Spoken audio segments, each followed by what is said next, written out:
Now, one of the favorite escapes, which never works, is when a person begins to prophesy his personal future.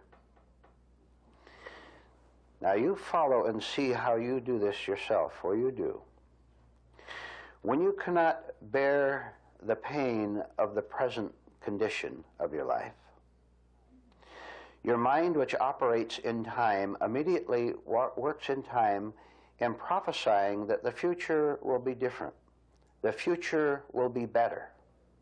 Already, you have made it impossible for you to ever change your future because you have escaped from understanding the now, which could cancel the future and the past as well. So, a personal prophecy of what's going to happen to you, all the good things, of course, a personal prophecy becomes a very powerful way of thinking in an individual's mind. He thinks of where he's going to succeed in the exterior world, how his physical conditions are going to be different. He's going to live in a finer home or a nicer place. His human relations are going to be different, much happier and prettier than they are now. So he has all these dreams, all these prophecies as to how things are going to be different from the way they are now. Now, can you imagine a rock thinking? Imagine a rock out in the desert, and the rock looks out in the distance and it sees a tall tree of some kind, and the rock says, I someday am going to change into a tree. I don't like being a rock. I'm low, the dust hits me, nobody notices me. I'm a rock today. Tomorrow, a month from now, a year from now, by my own effort, I'm going to become a lofty tree, high instead of low. You imagine a rock thinking like that? Now, are there rock heads here? Now look, a rock today will be a rock tomorrow. A rock in January will be a rock in February, March, etc. A rock, being mechanical, has no intelligence at all for change, will remain a rock. No matter what it says, what it thinks about, how it daydreams, it must always remain exactly what it is. There's no possibility for change in a rock. There is a possibility for change in a human rockhead if he understands that. If he understands that by his own efforts, his own level, he can change nothing. And this is a great mystery and a great secret which we're solving in this room, by the way. So it is useless for anyone, any human being, to ever say, in the future, I'm going to be different. I'm going to be lofty. Impossible. Because when a rock prophesies what it's going to become, the actual fact is it's going to remain exactly what it is. Now, you prove that for yourself using your memory correctly right here this morning. You prove it for yourself to see that no matter what your exterior changes, what exterior changes came, how your changes with another wife, another husband, another occupation, another city, no matter how they changed, that you still had the same haunting anxiety. The anxiety that you said would go away in the future, next month, next year.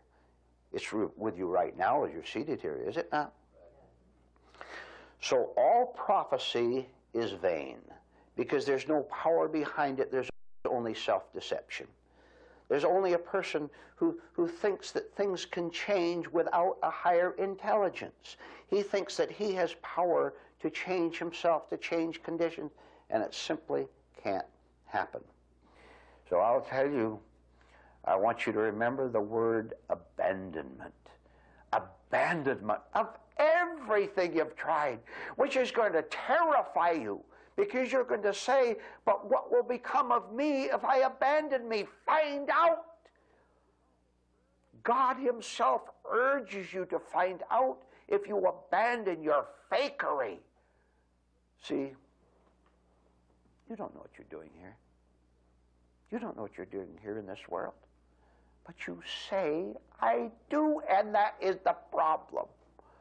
You pretend that you know, and that pretense blocks off all intelligent investigation in which you could find for yourself truly what you're doing here on earth. Would you like to describe to yourself what you are now doing? Yeah, pretty dreadful, huh? Imagine yourself as a basket full of memories. That's what you have, a basket of memories. And your answers to your problems, to your crisis, to your pain come out of that basket full of memories. And every time you pull an answer out of that, you're pulling it out of your own intellect, out of your own mind. You're pulling it out of your past. And that guarantees the repetition of the problem. Your memory must serve you only for practical things in life, not for changing your nature, because your memory is your present nature, and it's confined to time. It's confined to repetition. Memory can never prophesy anything but its own self. If you want to prophesy something different in the right way, if you want a higher kind of prophecy that will come true every time, drop your basket of memories that says, here is what I must do. You don't know what you must do. There's someone who does.